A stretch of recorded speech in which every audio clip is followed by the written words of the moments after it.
రెడ్డి పరిపాలన ఎట్లున్నది? ఇట్లనే కనిపిస్తుంది. ఏంది రేవంత్ రెడ్డి పరిపాలన ఏమి చేస్తుండే అంత రైతులను అంత గోస చేస్తుంది. మందు బత్తాలు చక్కగా దొరకది, టైంకు కావాలంటే దొరకది. యాప్లో తీసుకున్నాడుగా, అప్లై తీసుకుంటే టైంకు కావాలి కదా అవి. ఏడున్నాయి యాప్ ఎట్లున్నా మంచిదేనా? యాప్ ఏం మంచిగా లేదు. నేనే మంచి చెప్తున్నా, రైతు రాజుని చెప్తున్నా అంటున్నా మరి. ఓకే రేవంత్ రెడ్డా ఏడా కనిపిస్తుంది.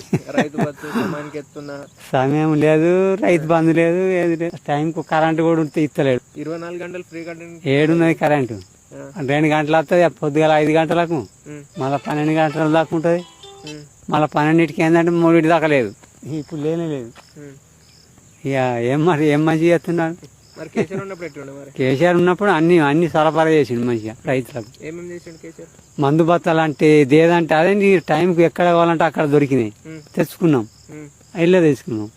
ఇప్పుడు కష్టం. 10 ఏళ్ళు కేసీఆర్ పరిపాలన చూసినాం, 3 సంవత్సరాలు రేవంత్ రెడ్డి చూసినావుగా, ఎట్లున్నది మరి వీళ్ళిద్దరులలో? కేసీఆర్ మంచిగా ఉండే, రేవంత్ రెడ్డి ఇప్పుడు కనిపించలేదు. ఇప్పుడు 2 సంవత్సరాలకే చుక్కలు చూపించబట్టి ఇంకేమైనా కనిపిస్తున్నాయా? ఇక కేసీఆర్ అప్పులు చేసిందే లేదు, నాకు కుప్పలు పెట్టిందే లేదు. రైతులకైతే మంచిగా మేలు చేసిండు.